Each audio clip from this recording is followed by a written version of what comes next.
Malam itu, hujan renyai-renyai masih belum mahu berhenti sepenuhnya. Di sebuah rumah teresko sederhana di pinggir bandar Seri Putra, Selangor, Puan Salma duduk di ruang tamu sambil menggenggam erat tangan anak perempuannya, Alia. Wajah mereka berdua masih tegang. Bayangan insiden siang tadi masih terbayang-bayang di fikiran. Di luar, bunyi rintik hujan yang jatuh di atas bumbung zinc garaj seolah-olah berirama dengan degupan jantung mereka yang belum tenang. Kipas siling berputar perlahan, mengedarkan udara malam yang lembap dan sejuk. "Ibu," Alia takut, bisik Alia perlahan. Suaranya hampir tidak kedengaran. Matanya yang masih menyimpan sisa air mata memandang ibunya. "Tadi sarjan polis tu cakap, ingat muka saya." "Macam mana kalau dia betul-betul datang lagi, Ibu? Macam mana kalau dia cari Alia dekat sekolah?" Puan Salma menarik nafas panjang, cuba menyalurkan kekuatan kepada anaknya. Dia menatap mata Alia dengan pandangan yang lembut tetapi penuh ketegasan. "Sayang, jangan takut. Kita tak buat salah. Dalam dunia ni, kalau orang jahat berkuasa sebab orang baik hanya berdiam diri, sampai bila-bila pun takkan ada perubahan." Suaranya cuba ditenangkan, walaupun hatinya sendiri bergelora.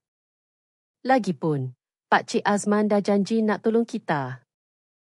Dia takkan biarkan apa-apa jadi pada kita." Alia mengangguk perlahan, namun pelukannya pada lengan ibunya semakin erat. Dia tahu ibunya sedang berusaha untuk kelihatan tabah, tetapi dari getaran halus pada tangan Puan Salma, Alia tahu ketakutan itu nyata dan dikongsi bersama. Sementara itu, di satu sudut lain bandar yang sama, Sarjan Rizal sedang duduk termangu di dalam kereta peronda Proton Pridenya. Kereta itu diparkir di kawasan yang agak tersorok di sebuah kedai mamak yang masih terang benderang. Wajahnya muram, kusut masai. Tangannya menggenggam sebatang rokok Dunhill yang belum sempat dinyalakan. Sejak kejadian siang tadi, fikirannya buntu. Fikirannya kembali terngiang-ngiang wajah tegas lelaki berbadan tegap yang memperkenalkan diri sebagai bapa saudara Alia. "Gila, budak tu rupa-rupanya anak saudara Azman," gumamnya sendirian sambil mengutuk perlahan. Sarjan menjar jijika pula tu. "Cari nahas betul aku ni." Dia tahu reputasi geruk gerak khas, atau GGK, di kalangan pasukan beruniform yang lain. Mereka bukan calang-calang orang. Sekali mereka bertindak, lebih-lebih lagi jika melibatkan maruah keluarga, mereka tidak akan berhenti sehingga keadilan ditegakkan. Fikiran itu membuatkan perutnya terasa kecut. Rizal cuba menenangkan diri, menyedut nafas dalam-dalam, tetapi perasaan takut itu terus menghantuinya seperti bayang-bayang. Beberapa orang rakan setugasnya yang sedang minum teh tarik di meja tidak jauh dari situ mula berbisik-bisik sambil menjeling ke arahnya. Salah seorang daripada mereka, Korporal Taufik, berjalan mendekatinya dengan riak wajah ingin tahu. "Zal, aku dengar kau ada sembang besar dengan anak askar tengah hari tadi ya?" soal Taufik, cuba berlagak selambar. Rizal melirik tajam. "Siapa yang cakap?" "Dah kecolah, bro," jawab Taufik. "Katanya ada orang rakam video. Sekarang tengah viral dalam grup WhatsApp penduduk Taman Seri Putra." Jantung Rizal seakan-akan berhenti berdegup. "Apa?" Dia pantas mencapai telefon bimbitnya dari papan pemuka. Dengan tangan yang sedikit menggigil, dia membuka aplikasi WhatsApp dan Facebook. Benar, sebuah video yang menunjukkan dirinya sedang menengking dan menolak bahu seorang pelajar sekolah menengah perempuan sudah tersebar luas. Di ruangan komen, beribu-ribu netizen melampiaskan kemarahan mereka. "Oknum macam Nile yang burukan nama PDRM," tulis seorang pengguna. "Berani dengan budak sekolah J. Cuba buat macam tu depan gangster betul. Entah-entah dah terkencing dalam seluar. Tolong diralkan sampai ketua polis negara nampak. Gantung kejar J orang macam ni. Tak layak pakai uniform. Rizal menghempaskan telefonnya ke tempat duduk penumpang dengan kasar. Sial. Siapa yang pandai-pandai sebar ni? Taufik hanya mengangkat bahu. Riak wajahnya bersimpati tetapi tidak mampu berbuat apa-apa. Nak buat macam mana, bro?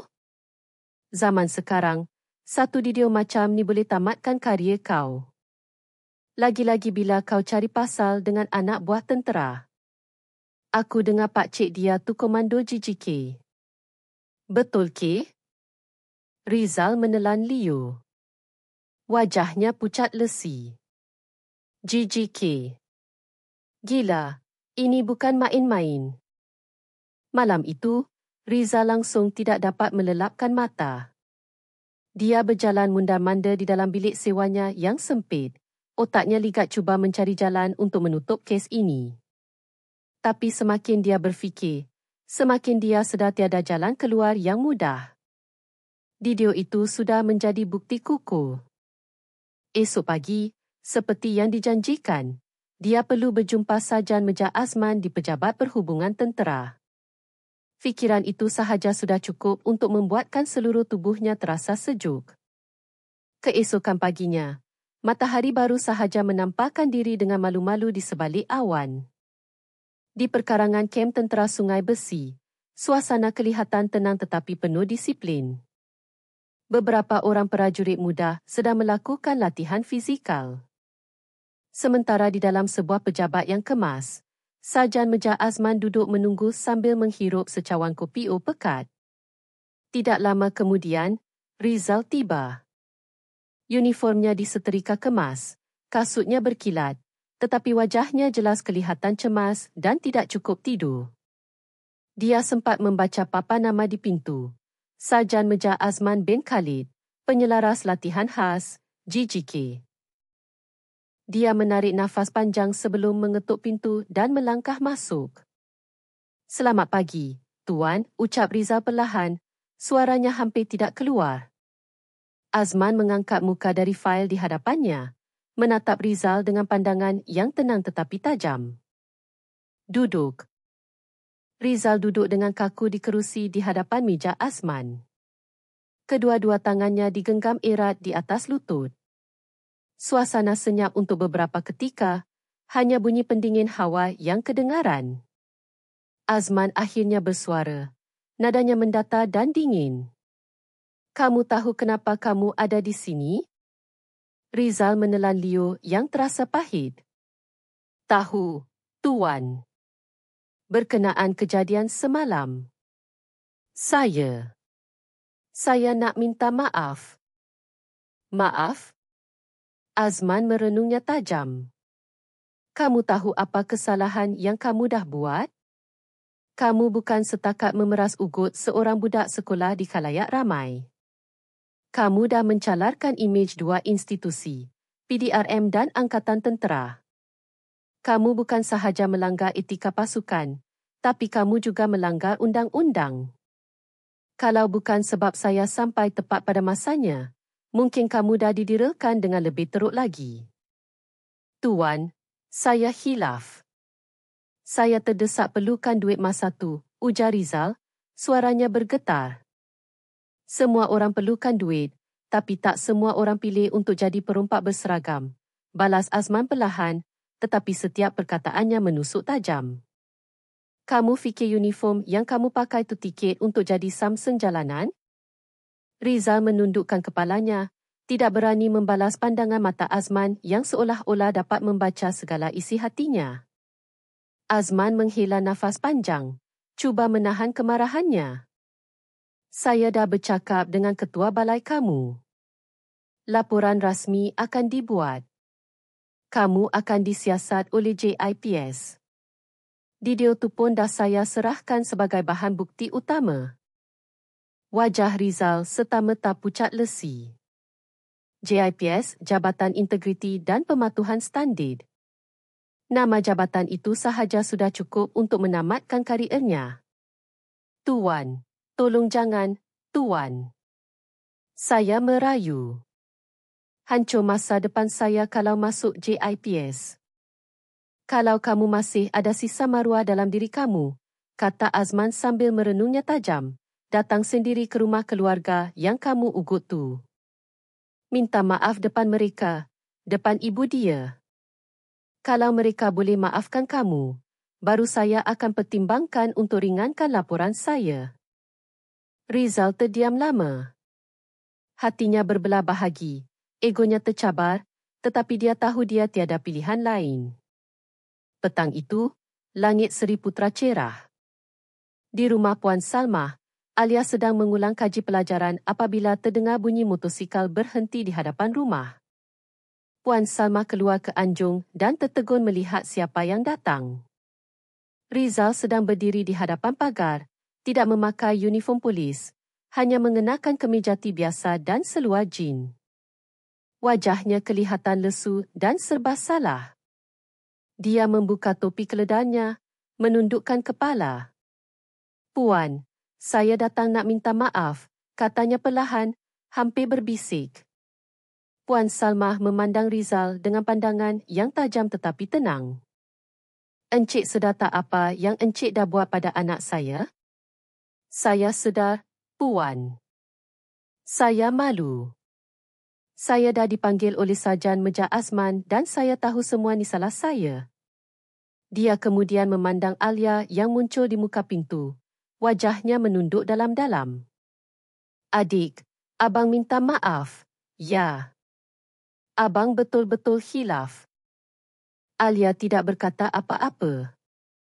Dia hanya memandang lelaki itu dengan perasaan bercampur baur antara takut, marah dan kasihan.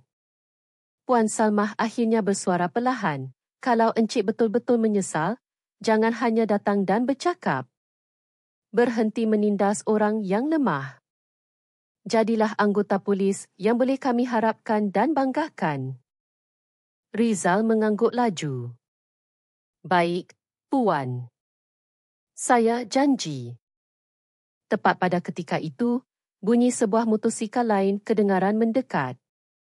Azman tiba, kali ini dengan pakaian seragam tentera yang lengkap.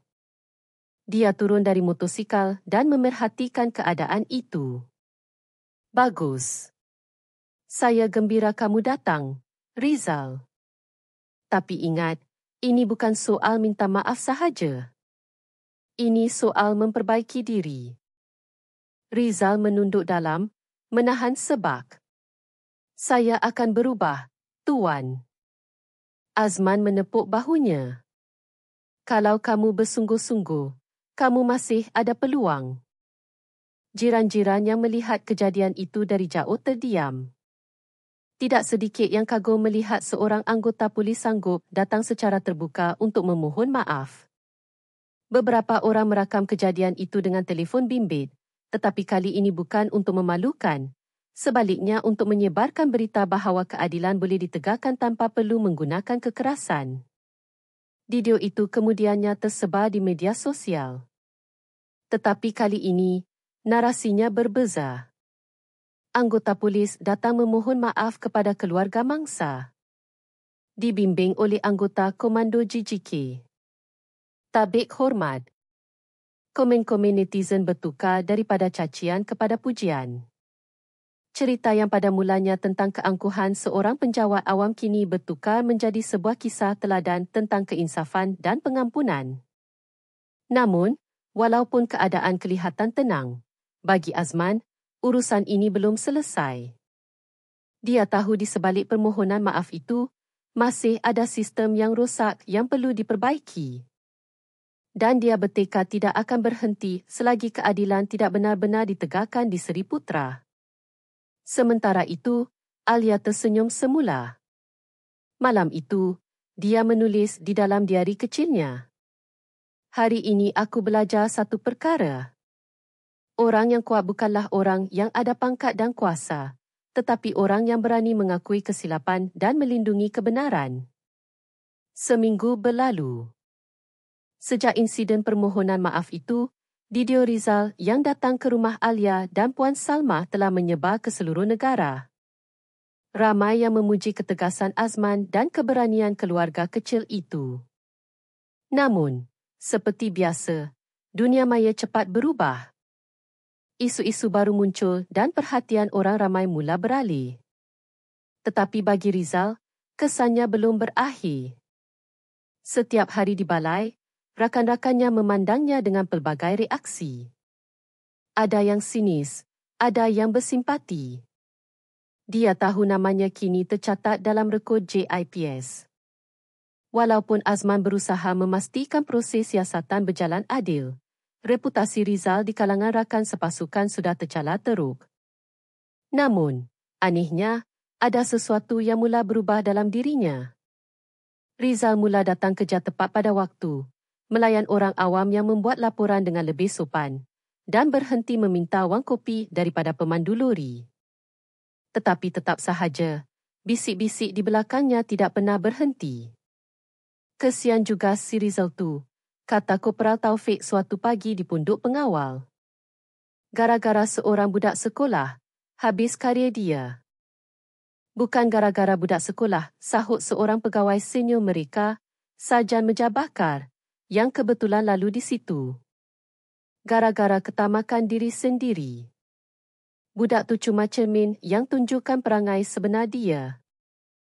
Rizal mendengar perbualan itu dari jauh. Dia hanya mendiamkan diri. Ada rasa sakit di hatinya, tetapi ada juga kesedaran bahawa semua ini adalah akibat perbuatannya sendiri. Sementara itu, di rumah Puan Salmah, kehidupan perlahan-lahan kembali normal. Alia mula ke sekolah seperti biasa, tetapi setiap kali dia melalui jalan tempat kejadian itu berlaku, hatinya masih berdebar. Kadang-kadang, beberapa orang menegurnya dengan senyuman bangga. Alia, kamu hebat ya? Berani lawan ketidakadilan, kata salah seorang guru di sekolahnya. Alia hanya tersenyum malu. Saya tak berani pun, cikgu. Cuma masa tu saya tahu, kalau saya diam, takkan ada apa-apa yang berubah. Kata-katanya itu tersebar dari mulut ke mulut, malah menjadi bualan dalam grup WhatsApp PIBG sekolah. Ramai ibu bapa menjadikannya sebagai contoh teladan. Tetapi tidak semua orang senang dengan perubahan itu. Suatu petang, ketika Alia dan ibunya pulang dari pasar pagi, seorang lelaki yang tidak dikenali mendekati mereka. Puan, hati-hati sikit ya kalau berjalan malam-malam. Zaman sekarang ni ramai orang berdendam. Puan Salmah memandangnya dengan hairan. Apa maksud encik? Lelaki itu kelihatan serba salah. Saya cuma dengar khabar angin saja. Katanya kawan-kawan Sarjan Rizal tak puas hati dia dimalukan. Mereka salahkan keluarga Puan. Wajah Puan Salmah serta-merta berubah pucat. Astagfirullahalazim. Setibanya di rumah, dia terus menghubungi Azman. Tidak lama kemudian, Azman tiba bersama 2 orang anggota tentera yang lain. Mereka memeriksa kawasan sekitar rumah, memastikan semuanya selamat. Puan, jangan risau, ujar Azman dengan tenang. Kalau ada sesiapa yang cuba buat apa-apa, terus hubungi saya. Jangan cuba hadapi sendiri. Tapi, Azman, mereka tu kan anggota juga. Kalau mereka betul-betul berdendam. Azman memandangnya dengan serius. Kak Long, kalau mereka betul-betul anggota yang berdisiplin, mereka takkan ganggu orang awam. Kalau mereka berani datang ke sini dengan niat jahat, biar saya yang berdepan dengan mereka. Ucapan tegas itu membuatkan Puan Salmah sedikit lega. Namun, jauh di sudut hatinya, dia tahu urusan ini belum benar-benar selesai. Beberapa hari kemudian, ketegangan itu benar-benar memuncak. Pada waktu malam, ketika bekalan elektrik terputus selama beberapa minit, kedengaran bunyi batu dibaling ke arah rumah Puan Salmah. Tingkap kaca di ruang tamu pecah berderai. Alia menjerit ketakutan dan Puan Salmah segera memeluknya dengan erat. Dari luar, kedengaran suara tawa kasar beberapa orang lelaki. Rasakan, keluarga acah-acah suci. Azman, yang kebetulan sedang berjaga di sebuah pos komuniti kira-kira 200 meter dari situ, segera bergegas datang bersama 2 orang prajurit. Sebaik sahaja melihat kelibat mereka, para pelaku terus melarikan diri menaiki motosikal. Namun, salah seorang daripada mereka berjaya ditangkap. Setelah disiasat, ternyata pelaku itu adalah rakan sekejar Rizal, seorang anggota polis bernama Lance Corporal Saiful. Di pejabat Azman, Saiful akhirnya mengaku, "Saya cuma geram, Tuan. Rizal kena peli hari-hari di balai gara-gara video tu. Jadi saya nak bagi pengajaran sikit pada keluarga tu." Azman menatapnya dengan pandangan yang dingin. "Pengajaran? Dengan cara membaling batu ke rumah orang awam yang tak bersalah? Kamu tahu tak dalam rumah tu ada seorang ibu tunggal dan anak perempuannya sahaja?" Saiful terdiam. Azman menyambung dengan suara yang lebih tegas. "Kamu tahu apa akibat tindakan bodoh kamu ni? Kamu bukan sahaja mencemarkan nama baik PDRM. Kamu memalukan uniform yang kamu pakai." Saiful menunduk, tidak mampu berkata apa-apa. Keesokan harinya, kejadian itu kembali tular. Tetapi kali ini, ia bukan lagi tentang Rizal, tetapi tentang penentangan terhadap perbuatan buli dan intimidasi. Warga Seri Putra mula bertindak. Mereka beramai-ramai datang ke rumah Puan Salmah membawa bunga, kuih muih dan sumbangan untuk menggantikan tingkap yang pecah. Ia menjadi satu tanda solidariti yang tidak dijangka. Salah seorang tokoh masyarakat berkata di hadapan kamera wartawan portal berita tempatan, "Kami tak mahu bandar kami ini diganggu oleh mana-mana oknum yang tidak bertanggungjawab. Kami berdiri bersama keluarga Puan Salmah. Polis dan tentera sepatutnya melindungi rakyat, bukan menakut-nakutkan rakyat." Video itu tersebar luas, malah mendapat liputan stesen TD. Alia dan ibunya menjadi simbol penentangan rakyat biasa terhadap salah laku pihak berkuasa. Rizal, yang menonton berita itu di pejabatnya, hanya mampu menundukkan kepala. Dia berasa amat malu dan sedih. Dia tahu tindakan bodoh kawannya, Saiful, hanya memburukan lagi keadaan. Dia tidak mahu orang ramai beranggapan semua anggota polis bersikap sama sepertinya dahulu. Malam itu, tanpa diminta, Rizal datang lagi ke rumah Puan Salmah. Kebetulan, Azman juga berada di situ. "Tuan Azman, Puan Salmah," Alia katanya dengan suara yang berat. "Saya datang bukan untuk membela diri atau sesiapa. Saya cuma nak beritahu, saya yang akan bertanggungjawab atas perbuatan Saiful. Saya sendiri yang akan laporkan perkara ini terus kepada Ketua Polis Daerah." Azman memandangnya lama, cuba menilai keikhlasan di matanya. "Kamu tak perlu bela dia, Rizal. Tapi kalau kamu betul-betul mahu menebus kesilapan kamu, mulai sekarang, buktikan melalui tindakan kamu." Rizal mengangguk perlahan. "Saya akan lakukannya, Tuan." Beberapa hari kemudian, Rizal benar-benar menunaikan janjinya. Dia mula menyertai aktiviti kemasyarakatan, membantu warga emas melintas jalan, malah mengatur lalu lintas di hadapan sekolah tanpa mengharapkan apa-apa balasan. Penduduk setempat perlahan-lahan mula melihat perubahannya yang ikhlas. Suatu pagi, ketika Alia dalam perjalanan ke sekolah, dia melihat Rizal sedang membantu seorang budak kecil yang jatuh dari basikal. Dia berhenti sejenak, memerhati, lalu tersenyum. "Assalamualaikum, Sarjan Rizal," sapa Alia perlahan. Rizal menoleh, sedikit terkejut. "Waalaikumsalam, Alia. Selamat pagi." "Terima kasih, Sarjan. Sebab dah bantu orang ramai." Rizal tersenyum kecil, senyuman yang tulus. "Saya yang patut berterima kasih pada kamu, Alia. Kamu yang ajar saya erti sebenar tanggungjawab." Perbualan singkat itu seolah-olah menjadi penutup kepada sebuah babak yang kelam dalam hidup mereka. Tetapi di sisi lain, Azman tahu bahawa kes ini telah membuka mata ramai pihak. Bahawa kuasa tanpa nurani hanya akan membawa kemusnahan. Malam itu, Azman menulis laporan terakhir mengenai insiden tersebut kepada pihak atasannya. Di penghujung laporannya, dia menulis sebaris ayat yang membuatkan komandannya terdiam lama. Keadilan tidak semestinya ditegakkan dengan senjata. Kadang-kadang, ia hanya memerlukan keberanian seorang pelajar sekolah dan ketabahan hati seorang ibu. 3 bulan selepas kejadian itu, suasana di bandar kecil Seri Putra terasa berbeza. Orang ramai mula berbual dengan nada yang lebih optimis. Di kedai mamak, di sekolah, malah di pejabat daerah, semua bersetuju tentang satu perkara.